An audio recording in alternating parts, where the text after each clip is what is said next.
हमनी के संस्कृति, हमनी के संस्कार सदा रहे हमनी के साथ। भारत के महान ग्रंथ और काव्य सब के संपूर्ण संकलन सब्सक्राइब करें तिलक। हे अर्जुन, बस यहाँ से निष्काम कर्म योग के साधना शुरू होखेला। मतलब तू कहलक कि प्राणी फल पावे की इच्छा से ही कर्म करेला, बाकी निष्काम कर्म योग ई सिखावेला कि फल पावे की इच्छा से ना, बल्कि अपन कर्तव्य पूरा करे खातिर, अपन धर्म के पालन करे खातिर कर्म करा। किसकी में क्या धर्म है तेरा, ज्ञात तू इसका मर्म किए जा। तेरे लिए जो धर्म है निश्चित निष्ठा से वो कर्म किए जा। तेरे लिए जो धर्म है निश्चित निष्ठा से वो कर्म किए जा।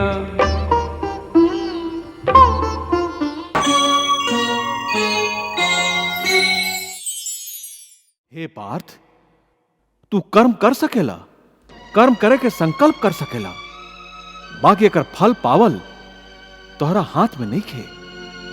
हे मधुसूदन, हम जौन कर्म के संकल्प करब वो काम तो हम करब ही। जब भोजन करे के निश्चय करके बैठब त निवाला उठा के मुंह में रखब ही, तबे तो ओकरा खाइब। यदि वो भोजन के निवाला तोहरा प्रारब्ध में नहीं खे तो ओकरा के तू मुंह तक तो ले जाइबा, बाकी ओह निवाला की एगो दाना भी अपना मुंह में ना रख सकबा। हे अर्जुन, खाली कर्म के संकल्प ही प्राणी के अधिकार में है, ओकर फल प्राणी के अधिकार में नहीं खे। ऊ कैसे? हम बतावत ही कैसे। पार्थ, थोड़ी का ओ दृश्य के कल्पना करा कि एगो नगर के धनवान के सामने कई गो स्वादिष्ट भोजन के थरिया परोसल गई है। थरिया सोना के है, गर्मा गर्म व्यंजन भरल है, जेकरा के देख के वो बहुत प्रसन्न हो रहा है।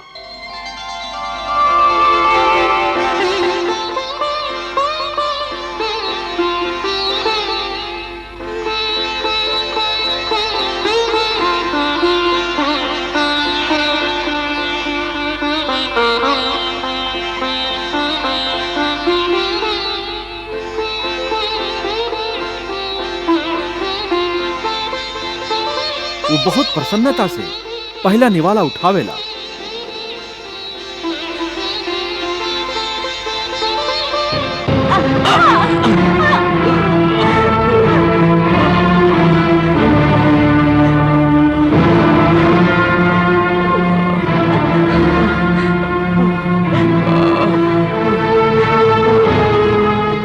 देख लेला कि जब प्रारब्ध में ना होखे तो मुंह तक पहुंच के भी निवाला छिन जाला।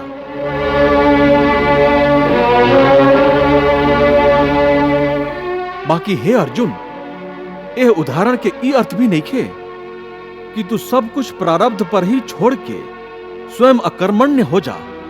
याद रखा, हम कहले हैं, मां कर्म फल हेतुर्भु माते संगोस्तु कर्मणि।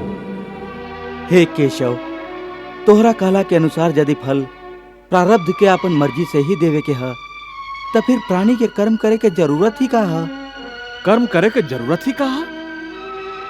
ई जाने से पहले ई तो जानला कि प्रारब्ध का है, प्रारब्ध कैसे बनेला।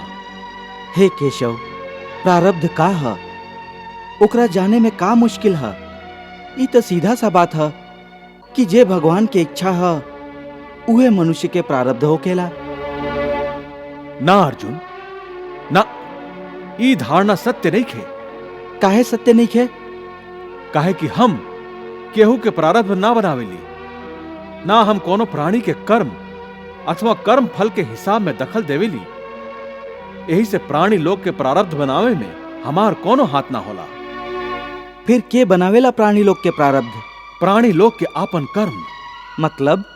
मतलब ई कि प्राणी जैसन कर्म करी ओकर वैसने फल पाई। अच्छा कर्म करी तो अच्छा फल मिली, और बुरा कर्म करी तो बुरा फल पाई। उ जे प्राणी के अच्छा बुरा कर्म के अच्छा बुरा फल के हिसाब है, एकरे के प्रारब्ध कहल जाला। आपन पुण्य कर्म के फल के रूप में सुख और अपन पाप कर्म के फल के रूप में दुख प्राणी के यह जन्म में या अपन अगला जन्म में भोगे के ही पड़ेला। उ टल ना सकेला। ऐसे अकर्मण्य भइला बिना निरंतर अपन धर्म के अनुसार कर्म करत जा और मन में पक्का विश्वास रखा कि जैसन नियत के साथ तू कर्म करबा उहे नियत के अनुसार तो के फल जरूर मिली। कर्म के अटल विधान है, एमे कब्बो केहू के संगे अन्याय ना हो सकेला।